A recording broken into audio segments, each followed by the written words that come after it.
Muchísimas gracias. Gracias a todos y a todas por venir. Digamos, estos temas generalmente no tienen tanta convocatoria. Son temas, digamos, que se discuten en espacios más pequeños. Gracias a CIESPAL por la invitación. Espero, digamos, que muchos hayan leído el libro. Para quienes no hayan leído, igual voy a intentar ser lo más pedagógico que pueda, pero realmente son algunos categorías un poco densas también de comprender y evidentemente decir que el autor Chul Han habla desde la filosofía. Entonces, desde ese campo, digamos, del saber se abordará esta lectura. Básicamente lo que yo voy a hacer, no sé si es que me escuchan bien atrás, ¿sí? ¿Está bien el sonido? Básicamente lo que yo voy a hacer es una lectura, digamos, breve del libro. Primero sí quisiera contextualizar un poquito al autor. Si pasamos por favor la diapositiva. Bueno, yo recientemente, digamos, me acerqué a esta lectura de Chul Han y realmente me impactó, ¿no? Es un filósofo, nació en Corea del Sur, ¿no es cierto? Y él, digamos, yo leyendo un poco de su obra también, de su vida, él viene de una familia que hacía metalurgia. Entonces él fue a estudiar metalurgia, pero tuvo un accidente, digamos, en medio, digamos, de sus estudios, y algo le hizo, digamos, un chispazo de esos chispazos que uno tiene a veces para decir, no, o sea, la metalurgia no es mi modo de vida, ¿no es cierto? No es lo que quiero hacer, y va a Alemania, ¿no es cierto?, a estudiar filosofía. Cuando va, digamos, a Alemania a estudiar filosofía, no le dice a su familia, justamente porque la filosofía en el marco de su tradición familiar no estaba bien visto, no era un saber práctico. Ustedes saben que para muchos la filosofía es vista como un saber inútil. Entonces empieza a estudiar filosofía, llega a Alemania sin conocer, digamos, muy poco, conociendo muy poco de alemán, y sin conocer autores, por ejemplo, como Martin Heidegger, y se empieza a involucrar, ¿no es cierto? Estudia filosofía en la Universidad de Friburgo, literatura y teología también. Y justamente su tesis, digamos, ya de doctorado, es una tesis en donde él analiza los postulados de Martin Heidegger, justamente en torno a, ustedes conocen, este es un autor muy importante de la filosofía occidental, es un autor que escribió Ser y Tiempo, y se empieza, digamos, ya a vincular con muchísima fuerza a estos postulados. Actualmente Chul Han es filósofo, escritor, digamos, saca este tipo de libros. Son libros bastante cortos, bastante, digamos, fugaces, y es también profesor de filosofía y estudios culturales en la Universidad de Artes de Berlín. Digamos, ahí imparte este tipo de conocimientos, tiene cátedras sobre estudios culturales, sobre la cultura, sobre Foucault, sobre todas las categorías de sus libros. Entonces, yo quería hacer esta introducción para quienes no conozcan, digamos, tan de cerca al autor. Es un autor, digamos, que viene de otra tradición de pensamiento, que se acerca en Alemania a la filosofía más occidental, y junta, ¿no es cierto?, varias tendencias del saber. Seguimos, por favor.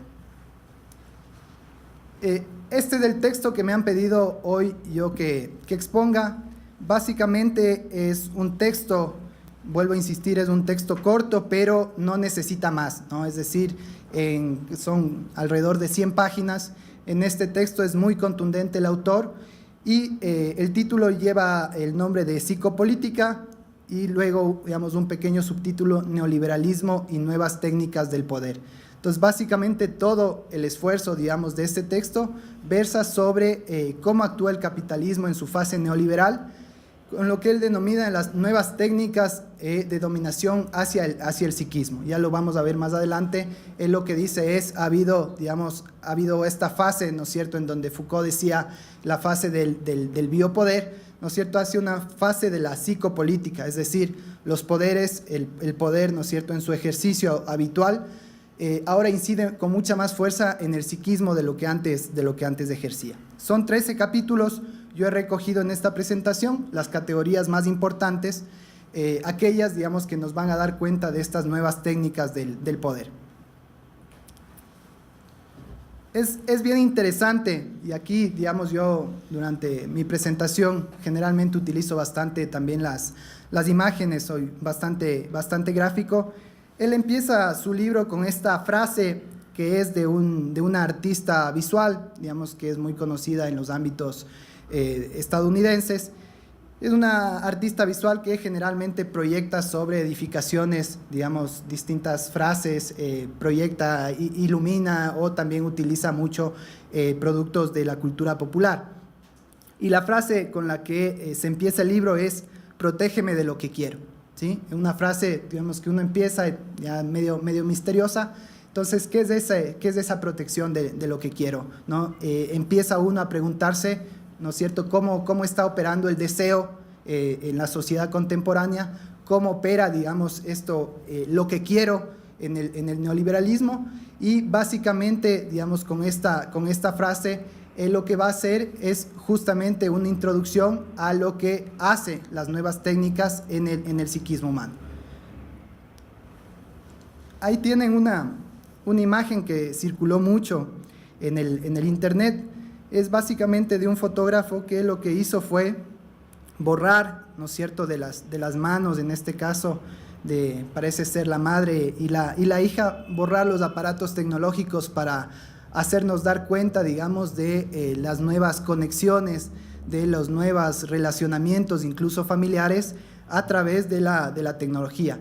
He puesto esta imagen aquí porque Chul Han justamente habla mucho, digamos, sobre esto, ¿no? Vamos a ver más adelante sobre lo que es el panóptico digital, ¿no? Lo que él llama, digamos, esta nueva esfera en donde nosotros mismos nos desnudamos sin necesidad de que alguien nos someta, nos ponga una pistola en la cabeza, sino que nosotros, ¿no es cierto?, vamos poniendo información muy valiosa, y también vamos rompiendo algunas relaciones que antes, digamos, no se daban de esta manera, ¿no? Como la tecnología, aun cuando es una herramienta, es también, ¿no es cierto?, un espacio que rompe algunos relacionamientos y comunicaciones.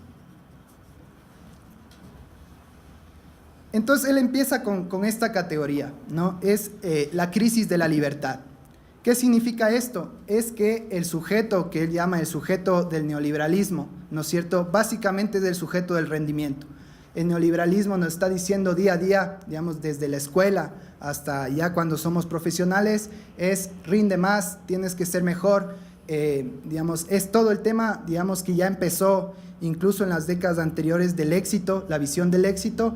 Y él dice, Chul Han dice: ya el poder no necesita la coerción como necesitaba antes. Básicamente engranó tan bien la cosa que ahora somos nosotros mismos los que nos autoexigimos.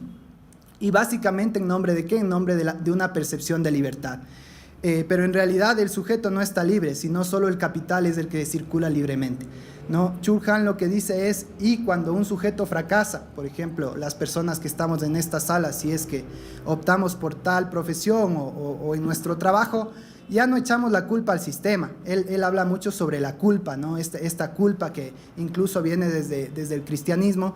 Ahora la culpa se la echa el propio sujeto a sí mismo, es decir, fracasó en tal tema laboral, en la universidad, o fracasó en una relación amorosa, ¿no es cierto? Y básicamente el sujeto dice: es mi culpa. Ya no pone en cuestionamiento ni siquiera el funcionamiento de la sociedad, de la economía, el funcionamiento, digamos, de su propia contorno, ¿no es cierto?, social, sino dice: es culpa mía porque fallé. Entonces, él dice, se pasó de un poder de grilletes, como lo podemos ver en toda la teoría Foucaultiana, de grilletes, digamos, de dominación del cuerpo, de biopolítica, a un capitalismo de la emoción. Él dice: la emoción es la materia prima, ¿no es cierto?, en donde el neoliberalismo convierte, ¿no es cierto?, a la fuerza psíquica en fuerza productiva. Básicamente ahí está este paso que él hace de la teoría Foucaultiana y también del marxismo, para decir: es ahora lo que se explota, ya no necesitamos tanto el trabajo corporal, sino lo que se explota son datos, lo que se explota son emociones, hay una minería de información todo el tiempo, y eso es básicamente lo que alimenta a este capital que ahora circula libremente por nuestras sociedades. Entonces, hay una categoría fundamental en la filosofía y también, digamos, en las ciencias políticas, que es el deber ser. Y él dice, sí, el deber ser era antes, ahora básicamente lo que trabaja el capitalismo es en el poder hacer. Entonces te vende la idea, ¿no es cierto?, y trabaja sobre tu psiquismo para decir, tú puedes más, tú puedes rendir más, tú puedes ser mejor, tú puedes trabajar más, tú no debes, ¿no es cierto?, quedar mal en tu trabajo, en tu casa, en tu universidad, tienes que ser exitoso de alguna manera, ¿no? Digamos, en esta lógica se parte radicalmente esa frontera que había entre el espacio del trabajo y el espacio del ocio, ¿no? Esa, digamos, frontera que los movimientos, por ejemplo, sindicalistas, los movimientos de trabajadores lucharon tanto para que, digamos, se tenga muy contemplada esa frontera entre trabajo y los espacios de esparcimiento, de ocio. Ahora nosotros llegamos a la casa, por ejemplo, y agarramos nuestro celular. Hay estudios que dicen que a veces utilizamos el celular entre 4 o 5 horas al día. En el auto, digamos, mucha gente manejando va en el auto utilizando su celular, llega a la casa compartiendo con la familia, está utilizando su celular. Entonces, básicamente nosotros seguimos en la jornada laboral, más allá de que estemos o no haciendo algo para nuestro trabajo, digamos, oficial, pero seguimos, ¿no es cierto?, otorgando información, seguimos nosotros trabajando para este gran sistema. Ahí ustedes tienen unas imágenes de lo que él también critica, por ejemplo, la explosión de lo que han sido las neurociencias, ¿no? Es decir, las neurociencias y también escuelas de pensamiento ya más hacia la psicología, escuelas de pensamiento que hablan sobre incrementar el rendimiento mental. ¿Qué significa esto? En muchos casos significa que las personas se sometan a una serie, digamos, de experimentos o se sometan a una serie de medicamentos para incrementar su capacidad mental. Entonces él dice, esto es básicamente lo que reflejaríamos ya en esta sociedad del rendimiento. Ahí tienen unas imágenes, por ejemplo, la supermente o textos de autoayuda, que son los que más se venden ahora en librerías. Ahora en librerías se venden textos de autoayuda y también textos, digamos, para adolescentes que les gustan mucho los temas de vampiros, por ejemplo, ese tipo de cosas, pero los temas más vendidos son de autoayuda y estos textos de ser líder en 10 pasos. Cómo resolver, digamos, cómo ser líder en tu trabajo, cómo ser líder en tu casa, cómo optimizar tu mente, es decir, cómo planificar, toda una lógica de la eficiencia. Entonces Chul Han dice, básicamente eso lo que refleja es que vivimos en esta sociedad. No importa cuánto vayamos a explotar al sujeto a nivel psicológico, emocional, lo que importa es que esa psicología se convierta en fuerza productiva. Entonces él dice, la violencia ya no es una violencia de la negatividad, del prohibir, de la represión, como podrían ser en sociedades anteriores, sino básicamente es una violencia de la positividad, un imperativo de curación. Él puede ser líder, él puedes curarte, él puede rendir más y en muchos casos él tienes que rendir más, tienes que curarte, tienes que ser un líder. Básicamente es una violencia ejercida hacia todos por un sistema, digamos, que está presionando todo el tiempo con una energía muy, muy fuerte. Ustedes conocen, digamos, esta categoría del panóptico que se utilizó mucho en las cárceles. El autor dice, básicamente ahora hay un panóptico digital. ¿Qué significa esto? Que todos estamos en la dictadura de la transparencia, ¿no? Es decir, nos desnudamos a nosotros mismos, como habíamos dicho, y todo esto, digamos, se almacena en el Big Data, ¿no? Y él dice, el Big Data lo que hace es recoger grandes cantidades de información y luego, digamos, las personas que hayan trabajado en espacios de tecnología, el Big Data son aulas gigantes, enormes, donde pasa mucha información y luego de eso puedes microsegmentar. ¿Para qué sirve la microsegmentación? Es básicamente para saber, digamos, identificar, llegar a unidades mínimas de comportamientos sociales, ¿no? Por ejemplo, decir, los estudiantes de la Católica, ¿no es cierto?, qué es lo que están ahorita, digamos, tuiteando, qué es lo que están conversando, cuáles son sus gustos, y lo que él dice es que hay una alianza totalmente estratégica entre estados vigilantes y el mercado. Se ha hecho esta fusión entre la vigilancia que viene a través de la tecnología del panóptico digital y lo que el mercado oferta, ¿no es cierto?, haciendo, digamos, de grandes masas de poblaciones, grandes consumidores. Entonces es fundamental, digamos, tener esto en cuenta porque en la teoría, digamos, del autor, lo que él dice es que existió ya esta fusión y se pueden ya ver grandes empresas que venden información privada con fines comerciales. Básicamente todos los que ponemos información en distintos dispositivos, ¿no es cierto?, sabemos que esa información es utilizada también para fines comerciales, para fines económicos, financieros, que obviamente lacera nuestra privacidad, pero lo hacemos por esta percepción de libertad que tenemos. Él en su libro recuerda esta propaganda, digamos, comercial, que no sé si es que muchos habrán visto. Es un comercial de cuando lanzaron Macintosh en el año 1984. Esto se lanzó en grandes escenarios a nivel mundial, en el Super Bowl de Estados Unidos, y básicamente consistía en que entraba, digamos, esta persona con ustedes pueden ver ahí, es como un martillo, y en la pantalla estaba hablando el gran hermano, ¿no es cierto?, de la novela de Orwell, ¿no es cierto?, este gran hermano omnipresente que ocupaba todos los espacios. Y viene esta persona, esta mujer, y lo que hace es entrar a la sala en donde el gran hermano estaba adoctrinando a mucha gente y lanza ese martillo a la pantalla se destroza, y básicamente lo que dice es que introducido Macintosh, verás por qué 1984 no es como 1984, y luego sale el logo digamos, de Apple. Eso básicamente lo que mostraba, digamos, en ese tiempo, con esos elementos de la publicidad, era básicamente la idea de que con la tecnología íbamos a romper la dominación del gran hermano, ¿no? Digamos, y se mostraba también la creatividad de Apple en ese momento, pero mostrando en todo momento que la tecnología, ¿no es cierto?, el estar conectados entre todos iba a democratizar la sociedad. Pero básicamente lo que dice el autor es lo que ha hecho es todo lo contrario, ¿no es cierto? Existe un mayor sometimiento de lo que antes había, o un sometimiento diferente. Entonces, la categoría, ya entrando a la categoría conceptual de la psicopolítica, Chul Han argumenta que la psicopolítica es la técnica de dominación que estabiliza y reproduce el sistema dominante por medio de una programación y control psicológicos. Él lo llama una política inteligente, smart, que busca agrandar en lugar de someter. Es decir, él habla mucho y recoge algunos conceptos de la filosofía, de los conceptos de seducción, ¿no? Lo que dice es: el poder ahora seduce, ya no te reprime, ya no te golpea, ya no te lacera, lo que ahora hace es seducirte.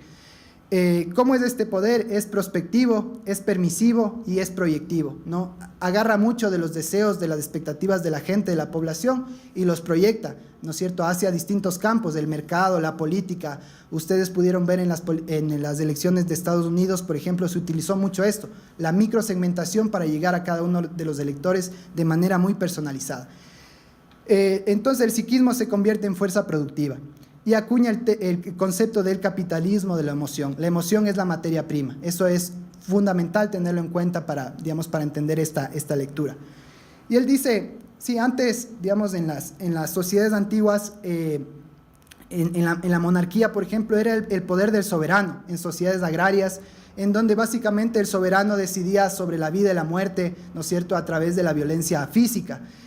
En la época, digamos, de una sociedad más industrial, y es lo que él hace una crítica a Foucault, dice: Foucault, digamos, sirvió para analizar las sociedades básicamente industriales, pero en ese tiempo era la biopolítica, que es disciplinar al cuerpo, ¿no? La idea de la escuela, la idea de la fábrica, la idea, digamos, de los distintos dispositivos de poder para organizar el cuerpo y hacer que ese cuerpo sea productivo.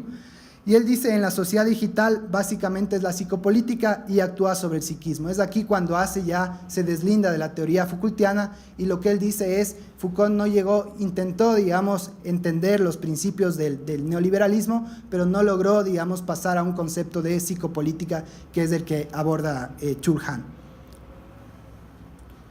Aquí un poco decir lo que era la biopolítica y lo que sirvieron en las sociedades industriales, por ejemplo, lo que fue la estadística, digamos, que tanto fascinó a muchos a muchos autores intelectuales y a la propia sociedad, es decir, tener datos de la sociedad, tener, por ejemplo, cuántas personas viven, cuántas personas mueren acá en el Ecuador, datos que antes no se tenían. Ese fue, digamos, también el inicio de la estadística como un tema de tener datos de la sociedad.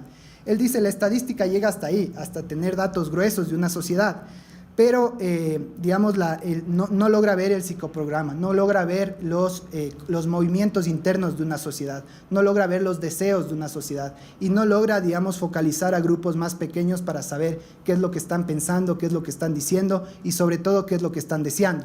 Entonces él dice, básicamente ahora lo que se tiene es una psicografía, es decir, muchos datos, ¿no es cierto?, muy bien procesados, en donde se tiene ya no solo estadística, sino se tiene psicografía. Esto, si lo podemos imaginar, son, digamos, ya no son barras estadísticas, sino básicamente es información cuantitativa muy personalizada que nos dice cómo está pensando y qué está queriendo un determinado grupo humano. Seguimos, por favor. Bueno, ¿qué pasa ahora, digamos, porque él también, aun cuando no es psicólogo, digamos, o no es psicoanalista, él también se mete en la parte, digamos, psíquica, justamente para intentar dar soporte a su categoría de psicopolítica. Entonces, él dice que vivimos nuevas enfermedades subjetivas. ¿Cuáles son estas enfermedades subjetivas? Si es que antes, digamos, en estas sociedades de las que yo hablé antes, básicamente el enemigo era externo, las epidemias, el virus, distintos, digamos, factores externos, lo que él dice que pasa en la época neoliberal es que el enemigo es interno, ¿no? Básicamente el sujeto que se explota a sí mismo lanza también una ofensiva, una introyección, en psicología se conocería como una introyección de la agresividad hacia sí mismo. Ya no la desfoga en el sistema, no la desfoga en otro lado, sino que la lanza hacia sí mismo. Entonces, ¿esto qué produce? Él dice, las enfermedades habituales, digamos, de la sociedad capitalista, de la emoción, del neoliberalismo, es la depresión. Digamos, se puede ver cómo los índices de depresión a nivel global han aumentado considerablemente. Lo que se denomina como burnout, el agotamiento extremo, es decir, es la otra cara del rendimiento, ¿no? Cuando una persona está con ese imperativo de ser el mejor, ustedes, no sé, en sus escuelas, en sus colegios, el compañero que se autoexigía, o la compañera que se autoexigía muchísimo, quizás por presiones familiares, etcétera, que básicamente se los ven personas contenidas, ¿no? Es decir, es el ideal de ser el mejor, ¿no? Para poder subir en la escala social, para tener un buen empleo, digamos, para tener reconocimiento. Esas personas, digamos, y él dice ya en las sociedades actuales no son poquitas, somos grandes conglomerados humanos, terminan por agotarse, es decir, toda esa energía que imprimes en un momento termina agotándote. Y es un sujeto deserotizado, ¿no? Él dice, y él vincula mucho esto, el tema del eros, del erotismo, dice, es un sujeto que ya no está erotizado, es un sujeto que quiere producir, ¿no? Solamente quiere producir, ya la parte del eros, digamos, del sujeto se ha ido perdiendo. Altos incrementos de suicidios, ¿no es cierto? Él mismo dice, en Corea hay altos incrementos de suicidio, hay que entender también la teoría de Chul Han en base a la sociedad también que vivió. Y, por ejemplo, temas como el cáncer, que para él son enfermedades del neoliberalismo. El cáncer como una introyección de toda la agresión, digamos, que el sistema imprime sobre los sujetos y que se hace cuerpo, ¿no? Que se imprime ahora en el cuerpo. Recogiendo un poco la idea de Baudrillard, el enemigo exterior adoptó primero la forma del lobo, luego fue una rata, se convirtió más tarde en un escarabajo y acabó siendo un virus. Hoy, sin embargo, la violencia que es inmanente al sistema neoliberal ya no destruye desde fuera del propio individuo, lo hace desde dentro y provoca depresión o cáncer, ¿no? Entonces vemos cómo el enemigo externo, digamos, que era para la sociedad en su imaginario, ¿no es cierto?, que va desde el tema de la peste, diría yo, ¿no es cierto?, con toda incluso la literatura y toda, digamos, la producción académica que se hizo alrededor de eso, va desde eso que es externo, ¿no es cierto?, que amenaza al sujeto y a la sociedad, hacia la interiorización, digamos, de la enfermedad, de la emoción, que, como vimos, van desde depresión, suicidio, cáncer, y hasta personas que él dice, personas que están agotadas de vivir, agotadas de existir. Bueno, ahí básicamente se puede ver, esto no lo pone en el libro, lo pongo yo, ¿no es cierto?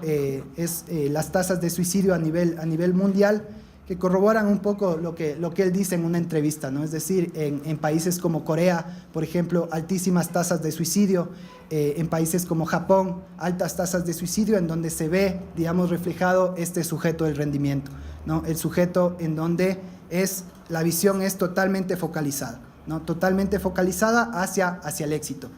Y él lo dice, básicamente es eso, él viene de esa sociedad y dice, desde ahí también estoy hablando, desde lo que he visto, ¿no es cierto?, en Asia, en Europa, y básicamente es esto lo que él ratifica, ¿no es cierto?, las nuevas enfermedades del alma, digamos, la depresión, el suicidio, el agotamiento, y una sociedad cada vez más, él dice, más deserotizada, y además una sociedad cada vez menos política, ¿no?, cada vez menos política. Él en una entrevista también habla de esta película, que para quienes no han visto la recomiendo que la vean. Es una película que se llama Melancolía, de Lars von Trier, que básicamente es justamente sobre una persona, no les voy a contar el final para no dañarles, básicamente es sobre una persona que se llama Justine, muy deprimida, ¿no? O sea, incluso, digamos, se puede ver vitalmente deprimida, hasta que, digamos, aparece en la opinión pública que un planeta va a chocar contra el planeta Tierra. Este planeta se llama Melancolía. Y básicamente en ese ejercicio, digamos, de la alteridad, cuando todo su círculo social se veía desesperado porque básicamente no sabían si es que el planeta va a chocar o no contra la Tierra y a destruir la vida humana, esta persona, Justine, más bien se le ve totalmente lo contrario, alegre, ¿no es cierto? Se le ve, como ustedes pueden ver ahí, ella se desnuda, digamos, en el campo y mira este nuevo planeta. Y aquí digamos, Chul Han lo que dice es, básicamente el tema de lo que está pasando, y tomando esta figura de la película, lo que ha pasado en la sociedad es que se ha perdido la alteridad. En un mundo cada vez más globalizado, ¿no es cierto?, pareciera que cada vez más se ha perdido la alteridad, ¿no? Y que las cosas incluso que antes nos sorprendían ya terminan por no sorprendernos. Las cosas que antes nos impactaban terminan por conformarnos. Entonces él, haciendo alusión a esto, lo que dice es, quizás lo que se necesita es justamente esa presencia de la alteridad, reconocer la alteridad. Finalmente, para acabar, ya estoy aquí con el tiempo contado, mal haría, digamos, Chul Han en esta teoría, digamos, y él mismo la reconoce que podría en muchos momentos ser un poco apocalíptica, pero él mal haría en su teoría en dar recetas para resistir, digamos, de este nuevo momento, ¿no? Parecería que todo está perdido, digamos, vuelvo a insistir, como comencé la intervención, él habla desde la filosofía, no habla desde un manual, digamos, para decirnos qué hacer, no habla desde la ciencia política, no habla desde la psicología, tampoco él habla desde la filosofía. Pero, digamos, lanza algunas pinceladas y dice, quizás lo primero que hay que hacer es leer bien el momento actual que estamos viviendo. Quizás es lo fundamental. Habla de rehabilitar la vida contemplativa, ¿no? Frente a un tema, digamos, como vimos, de un panóptico digital, él dice, necesitamos rehabilitar la vida contemplativa. Quizás es algo que hemos ido perdiendo como sociedad. Y esto tiene que ver mucho con el eros, ¿no? Con esa fuerza erótica, digamos, él la menciona reiteradas veces. Legitimar la presencia del otro, la alteridad, es decir, reconocer la alteridad, y hacer más aguda la conciencia herética. Él dice, y él toma la figura como Nietzsche en algún momento tomó la figura del niño, ¿no? Es esa figura del niño como alguien que crea, ¿no es cierto?, a partir del juego, una conciencia herética, en donde básicamente también empiezas a cuestionar muchos de los postulados que ahora nos parecen muy naturales, digamos, disputar sentidos. Él habla de esta conciencia herética como una de las cuestiones urgentes de la sociedad. Y finalmente, él no lo dice como un modo de vida, pero él habla mucho de la filosofía, el arte y la contemplación como esos mecanismos también para poner en debate cuestiones centrales, ¿no es cierto?, de la sociedad, y para ver desde otra perspectiva esta cuestión de las nuevas técnicas de dominación que básicamente están dominando el psiquismo. Yo acabo con esta frase Me disculpo que me pasé un minutito. Esta frase es singular, pero él en su último capítulo justamente habla de los idiotas, ¿no? Él habla de los idiotas y dice: el idiota es un hereje moderno.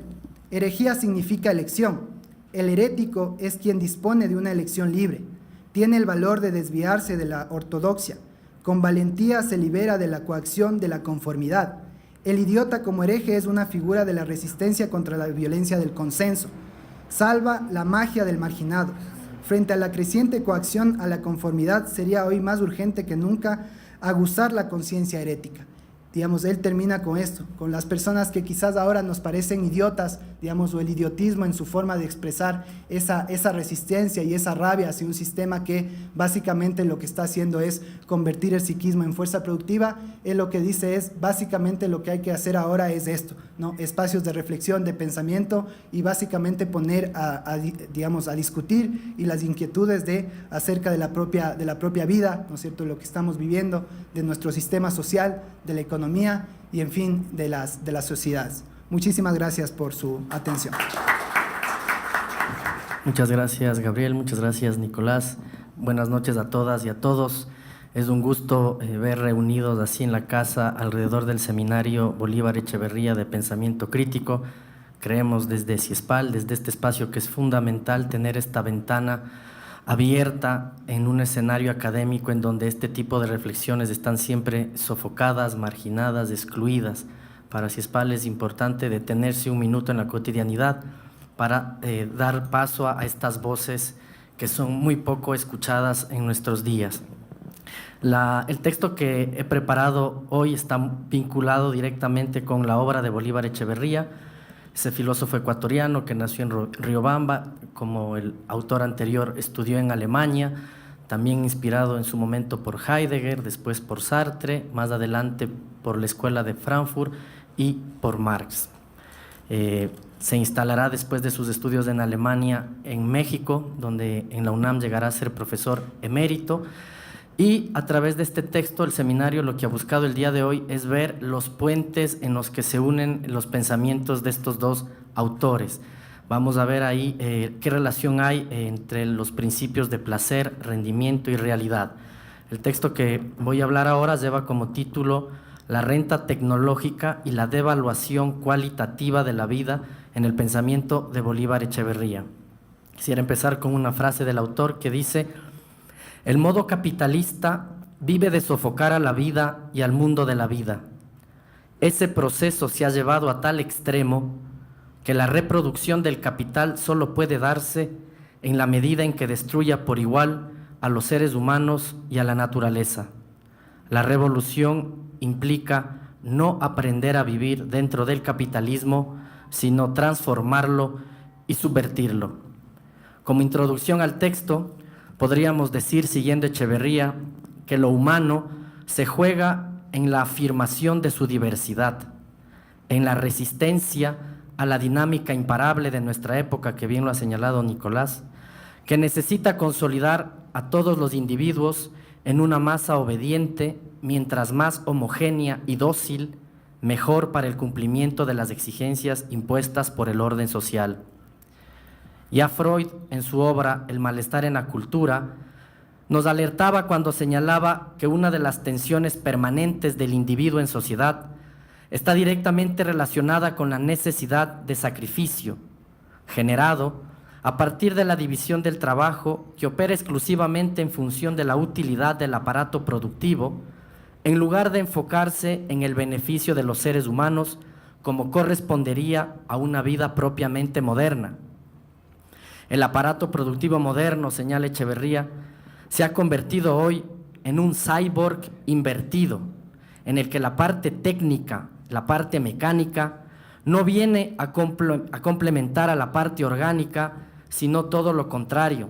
Es la parte humana, con todas sus cualidades, con todas sus potencialidades, la que se ha convertido en el complemento de una maquinaria aparentemente perfecta de producción, que sirve para garantizar la reproducción del proceso de acumulación del capital. En la modernidad de lo barroco, en donde Bolívar Echeverría describe las 4 formas de ethos, Cuando hablamos del etos realista imperante, nos dice, este se ha generado y reproducido alrededor de un discurso y de una praxis económica hegemónica, cuya presencia se puede percibir en las maneras de pensar, así como en las prácticas económicas y políticas, al punto en que ha logrado configurar el sentido común con el que gran parte de nuestras sociedades interpretan, viven y comprenden el mundo. El etos realista para Echeverría es el etos que domina en Occidente, el más militante y fanático de todos, el etos más productivo, el etos puritano, el cual experimenta como una bendición y no como una desgracia la subordinación del valor de uso al valor económico capitalista. El etos realista es el que nos malenseña a pensar que el mundo capitalista en el que vivimos es un mundo irrebasable, es un mundo insuperable, que es natural, y es eso justamente lo terrible que hay en él, puesto que nos dice, este mundo es como es y no hay otra alternativa. Las sociedades de esta manera han visto limitadas las posibilidades de utilizar la neotécnica y los avances científicos para reducir tanto el sometimiento del hombre por el hombre como la autorrepresión de los seres humanos y de la naturaleza. Como sostiene Echeverría, la modernidad capitalista se sirvió de la neotécnica no para establecer el mundo de la abundancia o de la escasez relativa, sino para reproducir artificialmente una escasez que termina siendo absoluta, que opera como fundamento o condición de la ley imperante de acumulación capitalista, según la cual el crecimiento de la masa de explotados y marginados es una condición imperativa en el proceso de acumulación. Si bien contamos actualmente con todas las condiciones óptimas de una civilización avanzada, en la cual la riqueza material e intelectual podría contribuir con la satisfacción sin dolor de las necesidades sociales y humanas, paradójicamente, en pleno siglo XXI, seguimos atrapados en una relación antagónica existente entre el principio del placer y el principio de realidad. ¿Qué relación tiene la neotécnica con los procesos emancipatorios o con el principio de placer o el principio de realidad?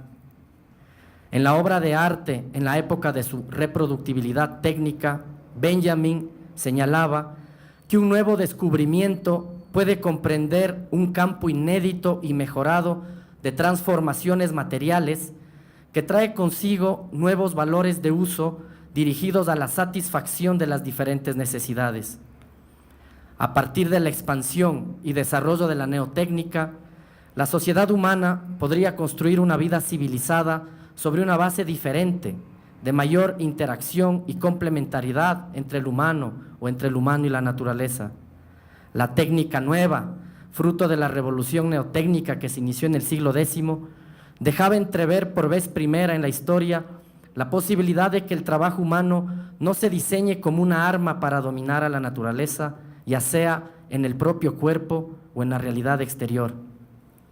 Nos planteaba la posibilidad de un desarrollo alternativo, con potenciales para liberar a los seres humanos de la opresión del trabajo, revalorizando el tiempo libre, tiempo de relacionamiento con los seres queridos, con la naturaleza, con la contemplación, actividades afines, abriendo espacios para la colaboración y la reconstrucción de otra consistencia cualitativa y concreta de la vida. Sin embargo, como ya bien lo señalaba Carlos Marx, la burguesía no puede existir y reproducirse si no es a condición de revolucionar y apropiarse infaliblemente de los diferentes instrumentos y herramientas tecnológicas que favorecen la producción. Desde esta perspectiva, la modernidad capitalista se va a desarrollar a partir de un continuo proceso de revolución de sus formas de producción como de sus procesos productivos.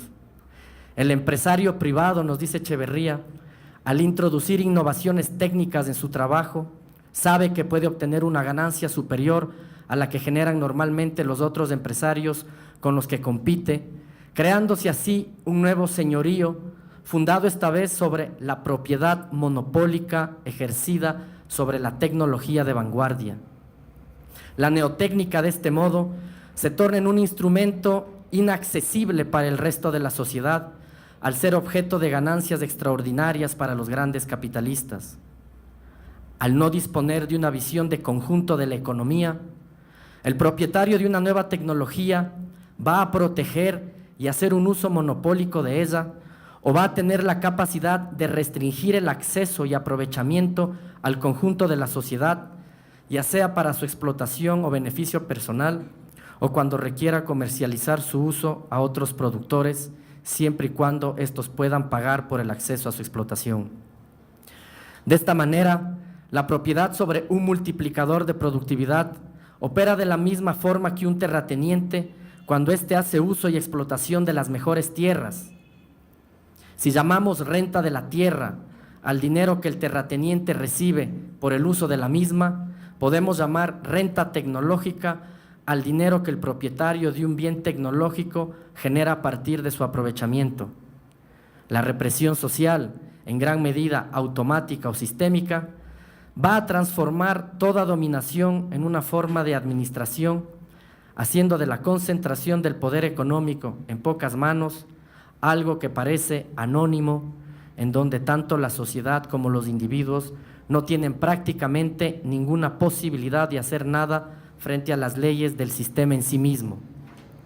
Con el surgimiento de la neotécnica, como señala Echeverría, el malestar en la cultura planteado por Freud se torna una imposición artificial, puesto que el dolor, la frustración, la angustia y la impotencia de los individuos en esta forma de sociedad se va a generar a partir de un sistema altamente productivista, altamente competitivo, al cual la población no tiene mayor forma de alterar o de transformar.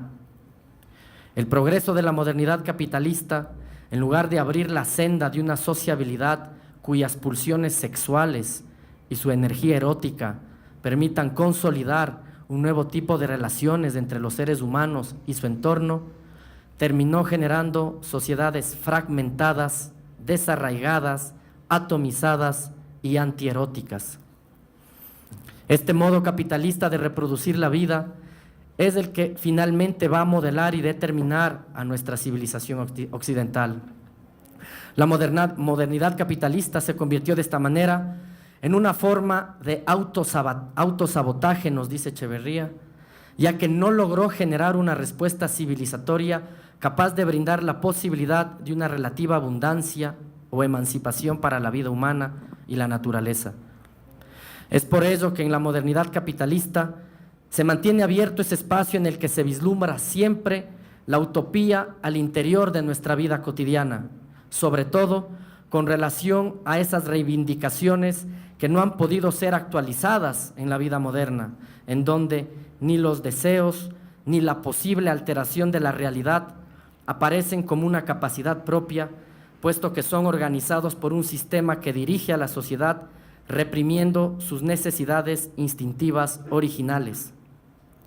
Lo retrógrado del sistema capitalista, tanto para Marcuse como para Echeverría, no radica ni en la mecanización del sistema productivo, ni en su estandarización, tampoco en su forma de coordinación universal o sistémica, sino en el hecho de que nos ofrezca ilusorias posibilidades de libertad o de elección.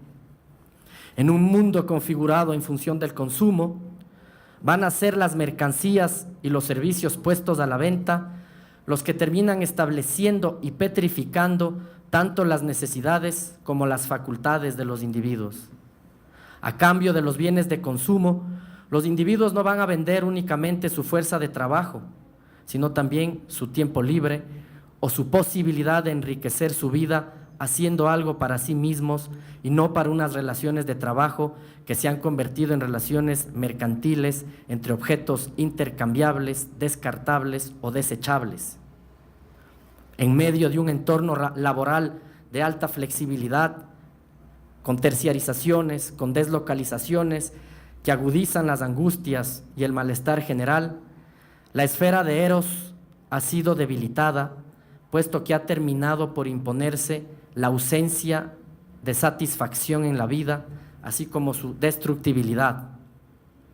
El progreso actualmente continúa ligado a una tendencia regresiva que se manifiesta en la dominación del trabajo sobre el placer, el rendimiento sobre la satisfacción, en la competencia despiadada en donde unos pocos ganan mientras muchos pierden, es decir, en la configuración de sociedades de pocos incluidos y de muchos marginados.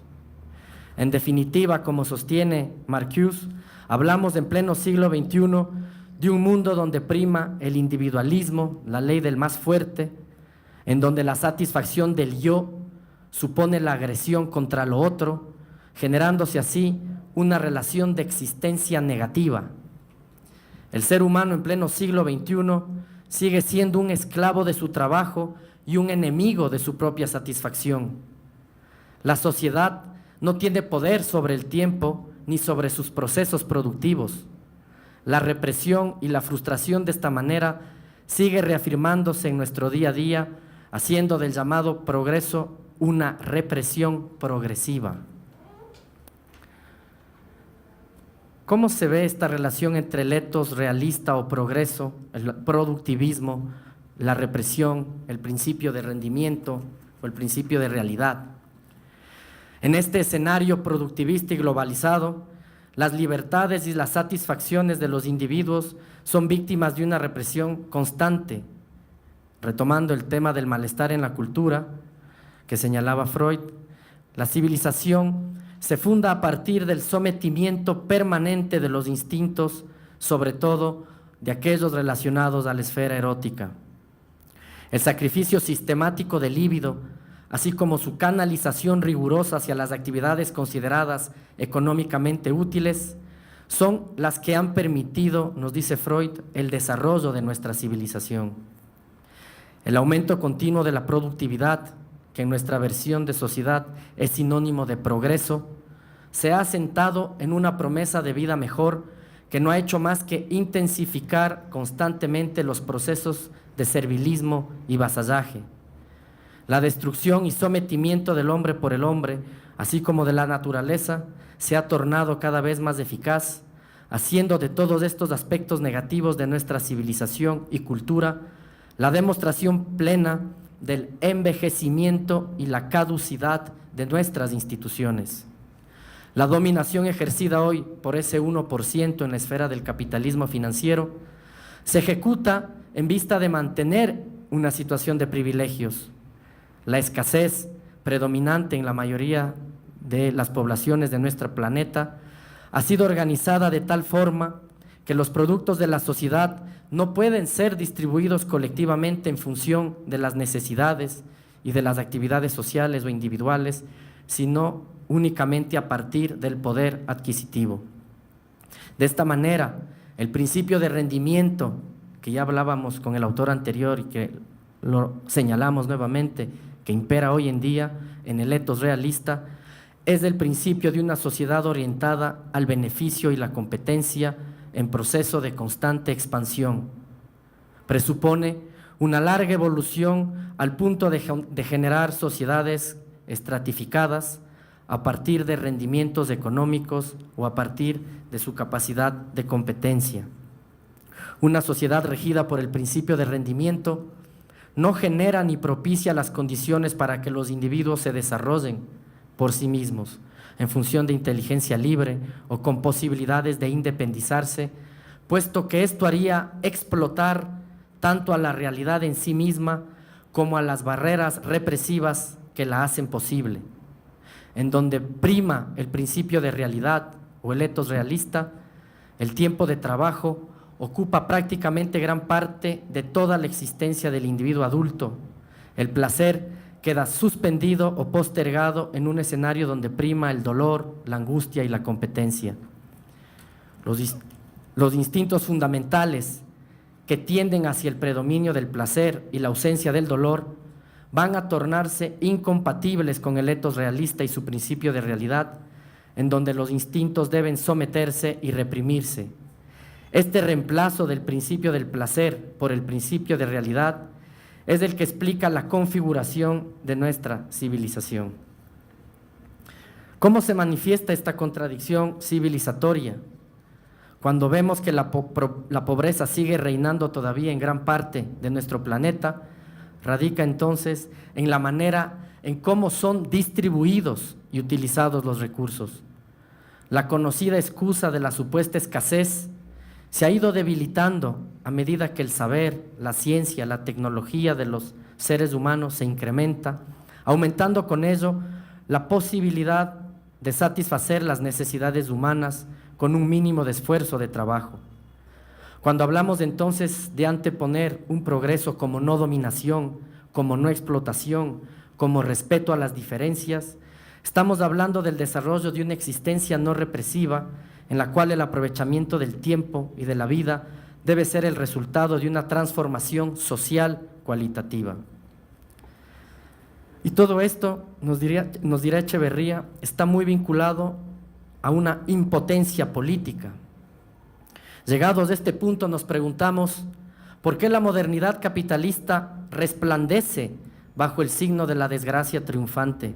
¿Por qué la humanidad, en lugar de entrar en una condición verdaderamente humana, se hunde en un nuevo tipo de barbarie? Para responder a estas interrogantes, uno de los grandes problemas de nuestro tiempo, nos dice Echeverría en su texto Por una modernidad alternativa, es que los seres humanos han perdido la capacidad de decidir sobre lo que pasa consigo mismo, es decir, han cedido su capacidad política ante una fuerza que parece irrebasable y que figura como una forma de destino que él llama el etos realista. Para el neoliberalismo, como ya lo vimos con Nicolás, o como señala este pensador, la sociedad tiene que obedecer los designios de una fuerza que funciona de manera automática, llamada mercado, el mismo que funciona a través de una entelequia llamada mano invisible, que supuestamente sabe más que cualquiera de nosotros lo que conviene o no conviene a un individuo o a la sociedad. Frente a este etos realista, no queda más que someterse a su voluntad, puesto que es realmente el mercado el que va a decidir sobre nuestro destino, rebasando cualquier posibilidad de las personas de decidir sobre lo que es bueno o malo, o sobre cómo quiere la sociedad organizar su forma de vida. El neoliberalismo, como todo liberalismo, señala Echeverría, es una negación de la política que conduce a los ciudadanos a abstenerse de participar en los terrenos que supuestamente, según la lógica del mercado o según la lógica del sistema representativo en la política, no le corresponde a los ciudadanos. En esta versión de modernidad, Echeverría nos recuerda que la sociedad está organizada no para responder cualitativamente a las necesidades de los seres humanos, sino para saciar el apetito de acumulación del capital. De esta forma, incluso hoy, entrado el siglo XXI, el principio de placer sigue siendo un lujo y no un fin en sí mismo. En un escenario restringido para la participación política, como es el del etos realista, la capacidad de los seres humanos para generar proyectos de vida o para organizar un mundo a su medida, o en otras palabras, para poder definir las formas de los valores de uso en función de las necesidades reales, queda totalmente limitada, puesto que la producción y consumo de estos valores pasan a ser evaluados y aprobados en función de su capacidad para desarrollar ganancias económicas. ¿Y qué relación tiene la sociedad de consumo con la regresión de derechos? Si la idea de progreso en la modernidad capitalista es que cada ciudadano chino se convierte en el modelo de ciudadano del American Way of Life, con 2 o 3 automóviles, casa con jardín, piscina, shopping center a la vuelta de la esquina, esto significa, nos dice Echeverría, que para cubrir esa demanda van a hacer falta 3 o 4 planetas como la Tierra, lo cual proyecta para nuestra sociedad globalizada un modelo de desarrollo completamente absurdo, insostenible o inviable. De igual forma, nos dice Echeverría, el modelo de globalización neoliberal en curso vive actualmente una cruda regresión en materia de derechos del trabajador y de los ciudadanos. La categoría de salario, esencial en la relación tensión entre el capital y el trabajo, o los intereses del capitalista y los intereses del trabajador, está desapareciendo y con ello el propio sentido de ciudadanía como objeto de derechos. Con la conquista del salario, el obrero tenía a la par derechos como jubilación, salud, educación, vacaciones, lo cual contribuía a mejorar y dotar de cierta dignidad a la calidad de vida de los trabajadores, así como a sus familias. Con esta versión de globalización neoliberal, todas estas políticas y conquistas sociales están siendo desmanteladas. En este estilo de vida o modo capitalista de actualizar la modernidad,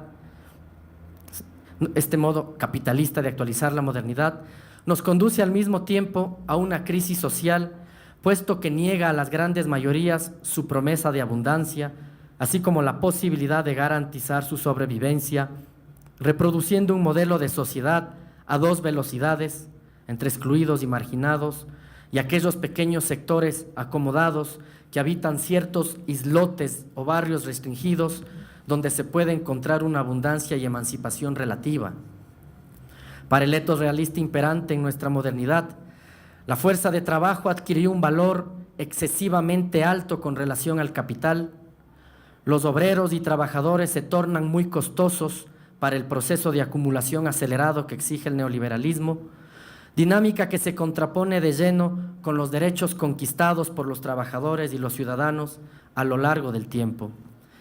De esta forma, el principio de acumulación por desposesión propio del capitalismo sigue promoviendo una campaña agresiva que incita tanto a la desvalorización de la fuerza del trabajo como a las privatizaciones en todos los campos de la vida. Lo que está en juego, nos dice Echeverría, no es tanto la repartición o la redistribución de la riqueza, sino la transformación de nuestro esquema civilizatorio para que éste sea capaz de cumplir con la promesa de abundancia, de bienes y de emancipación que trajo consigo en su momento esa revolución neotécnica. Los seres humanos, en tanto que sujetos y no objetos, nos dice Echeverría en conexión con Jean-Paul Sartre, solo pueden existir en la medida en que se inventan a sí mismos, en la medida en que pueden elegir entre distintas posibilidades, en la medida en que pueden volcarse al mundo para transformarlo, para hacer que los objetos del mundo de la vida sigan como están o pasen a un estado diferente, probablemente mejor. De igual manera, nos dice Echeverría, el neoliberalismo nos ha llevado a reconocer la incapacidad de toda la clase política en los países en vías de desarrollo para romper el círculo vicioso del subdesarrollo, para acabar con la depreciación relativa de los recursos naturales que nos conduce como planeta y humanidad a situaciones medioambientales catastróficas.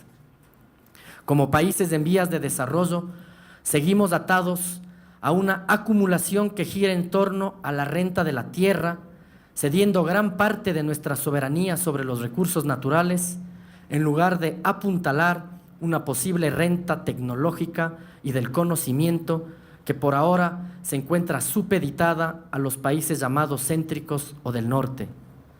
Tanto para los proyectos políticos de izquierda del siglo XXI o para los llamados proyectos nacional populares, de lo que se trata hoy en día es de comenzar a disputar la derogación de las reformas laborales que han hecho de lo precario algo estructural y habitual. De lo que se trata es de disputar todo ese poder que se le ha dado al empresariado en detrimento de los asalariados y de los trabajadores. De lo que se trata es de lograr unas reformas fiscales que equilibren los impuestos, cobrando más al capital que a los trabajadores, para que se generen los ingresos suficientes para asegurar la inversión social, así como para activar y sostener la inversión pública. De lo que se trata hoy en día es de poner a trabajar las tecnologías y los saberes en función de la vida de los seres humanos, es decir, alcanzar una reforma energética que limite el poder de los oligopolios de las energías tóxicas para contribuir de esta manera en la lucha contra el cambio climático. Empezar a dar estas batallas es trazar ya, de cierta manera, un nuevo camino hacia otro tipo de modernidad, puesto que en una civilización avanzada, como nos recuerda Marcuse, la riqueza material e intelectual debe contribuir a la satisfacción sin dolor de las necesidades, evitando que las energías libidinosas sean retiradas de las relaciones humanas con el fin de consagrarlas a las relaciones de producción. Ya para concluir, si hablamos de progreso desde una perspectiva social y emancipada, hay que promover políticas capaces de desarrollar un sistema en donde la sociedad no reduzca los cuerpos a puros instrumentos de trabajo productivo, en donde el progreso no implique castración, represión o sometimiento, en donde la satisfacción de las necesidades no estén automáticamente subordinadas a un conjunto de labores cargadas de restricciones cualitativas y cuantitativas que hacen que, por más rica que sea la civilización, ésta siga dependiendo de trabajos atravesados por relaciones desagradables. El rol del pensamiento crítico, hoy convocado por Echeverría, radica justamente en la posibilidad permanente de someter a examen nuestra existencia. Implica que podamos analizar todas las alternativas posibles. Implica tener la capacidad de ir por un lado o de ir por el otro, de ser capaces de cuestionar la moral y las costumbres que sustentan esta versión moderna de sociedad capitalista global, de cuestionar sus estructuras, sus fundamentos y sus valores. No podemos olvidar, como nos recuerdan los diferentes autores citados la noche de hoy, que el ser humano es esencialmente una tendencia hacia el placer, hacia la voluntad de placer. La lucha por la existencia va a ser entonces una lucha por mejorar nuestra experiencia cualitativa en relación con los otros, así como en el trajinar cotidiano de nuestro paso por la vida. Por ello, creemos, junto a Echeverría, que otra modernidad es posible aquí y ahora, una modernidad que cuenta con todas las condiciones necesarias para generar una respuesta civilizatoria capaz de brindarnos la posibilidad de una relativa abundancia y emancipación, tanto para la vida humana como para la naturaleza. Siguiendo al autor, concluimos diciendo que la revolución implica entonces no aprender a vivir dentro del capitalismo, sino transformarlo o subvertirlo. Muchas gracias por su atención, muy amables.